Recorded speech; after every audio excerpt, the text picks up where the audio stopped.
Bobcat Breakdown takes you inside Bryant and Stratton College athletics with interviews with coaches, players, and friends of the BSC athletic program. We will dig inside the game plan and break down the wins and losses, also giving you highlights and breaking news. This is the Bobcat Breakdown.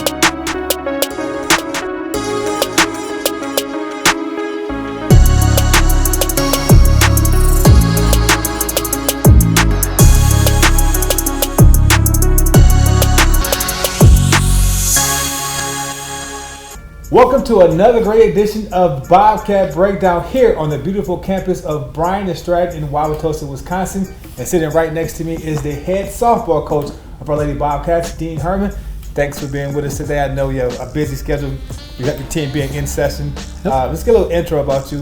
How many years have you been at Bryant and Stratton? And talk about this upcoming season, the season that we're in right now. This is my fourth. This is our team four. So we've come a long way in those 4 short years, especially with COVID taking away one of our whole entire seasons. So in all reality, this is basically what I think of as my second whole recruiting class, last year being the first recruiting class that I had. When we took over the team that was existing, and then obviously with COVID, we kind of lost all of our recruits in the 2022 year.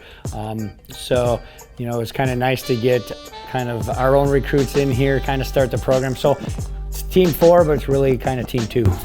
Before you got to Bryant and Stratton, just let the folks know what was your occupation, where did you coach at beforehand before getting this great opportunity to lead this great program? So I coached for 4 years at Johnson Creek High School, and prior to that, and along with that, I should say as well, is with the Lady Yellow Jackets, which is a club team that we formed to kind of be a feeder program for the Johnson Creek High School.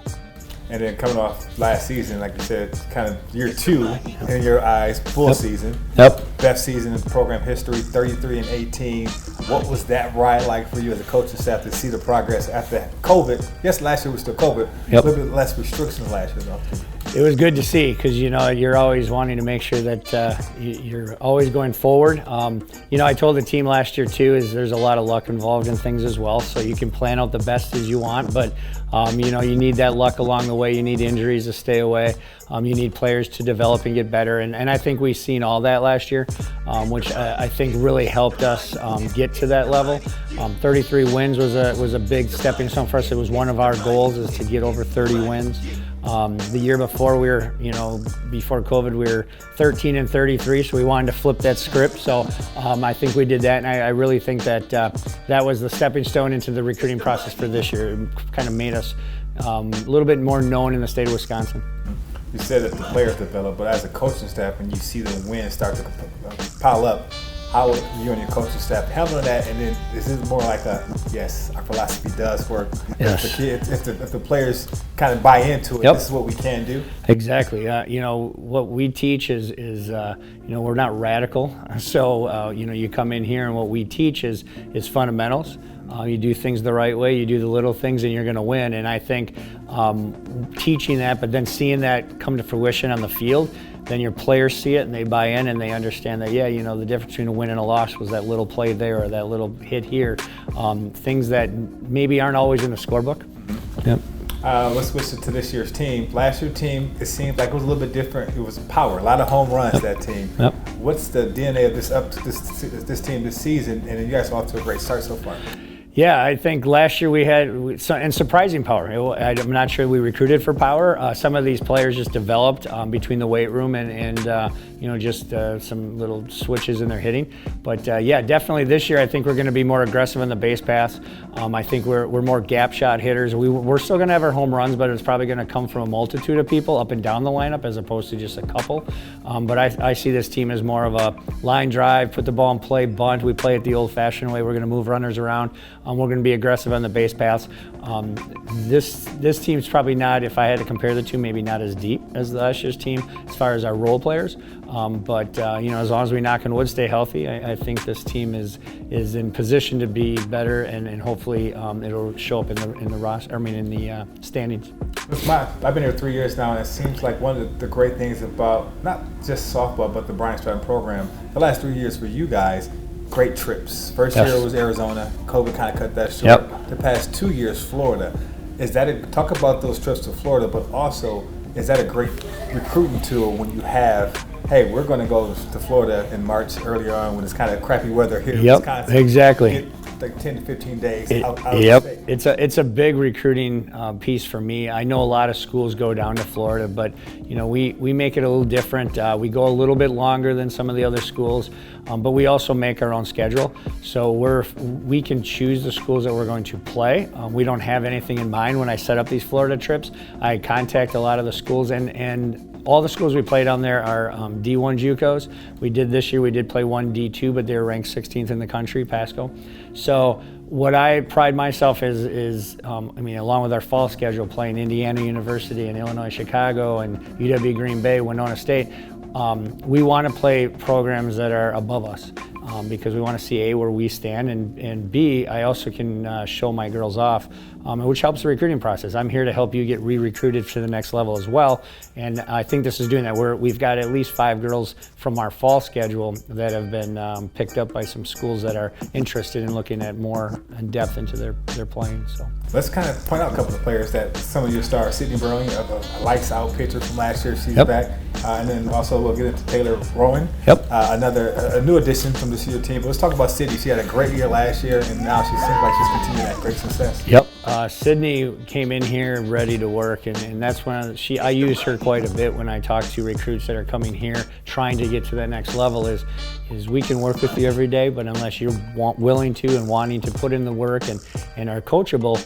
Sydney came in here with a great attitude. She worked her butt off, and she was named second team All-American.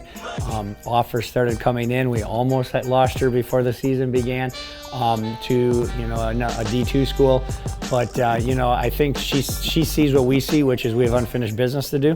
One of the reasons she stayed back is she felt she owed it to her teammates as well, and she's still growing. I mean, she's definitely got another year under her belt where I think if she has another year like last year, there's going to be even more offers for her. I think that there's some. She's going to be holding all the records when she leaves here from the pitching side of things. So. And now you got another ace around play on Taylor. Talk about how did you get Taylor to come here, and then what does she bring to the team so far early on? She's like South when she's on the mound. Taylor's played for the Outlaws, which is a club team that I had coached for the longest time. Played them, so I've seen her growing up and pitching close by to Johnson Creek. She played at Lake Mills. Taylor reminds me a lot of Sydney. She's coming in here. She's a polished pitcher from the high school aspect and for a club aspect, but just a few tweaks, and she's working her butt off, and you can probably, she'll tell you too, is you always kind of take that step back before you step forward, and I think what I've seen lately from her is she's taken that step forward, much like Sydney did. She took that jump. The big thing is throughout this year, I really believe that she will be that next Sydney as she finishes out this year of her freshman year. And the final player I want to talk about, it's kind of a special player, shares the last name as you. So you get to go to work when you guys are practicing games with your daughter, Bella. Talk about Bella and that dynamic relationship, and how does that work on the team? Are you dad on the field, and then are you coach on the field and dad off the field? I try to be coach on the field, but there's always, she'll tell you that I'm hard on her.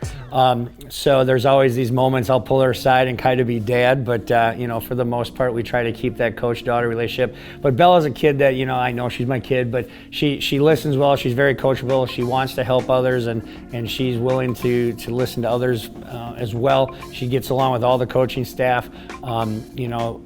It's awesome. I mean, it's one of these things that I don't think many coaches can say they coach their daughter in college.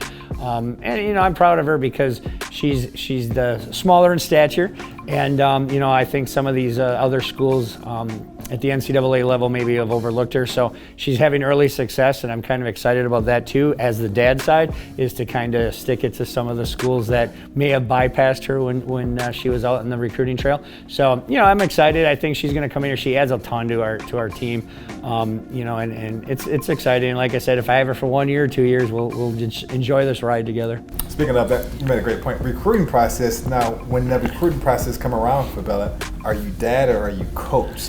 What hat do you wear during that process? I was dad during her first recruiting process. This time I'll probably be a little bit more coach. Dad the first time because, you know, I stayed out of it. I kind of let this be her decision. Wasn't pushing her one way or the other. Excited when she finally said, hey, I think I want to come to Bryant Stratton to play softball. This time around, I think I'll be more coach. I'll push her out there, you know, and say, hey, this kid deserves a shot out there, as many of our players do. So if anybody's watching out there at the next level, a lot of our girls are some really hard workers, and they've got a lot of upside. So please keep looking at them as the season goes on. All right, and also make sure you get out to some games. The weather is turning. We're getting some better weather, and then the Lady Bobcat softball team will be in action all the month of April. A lot of home games coming up in April and May. So make sure you get out to Rainbow Park in West Allis to check out a game. This is the Bobcat Breakdown.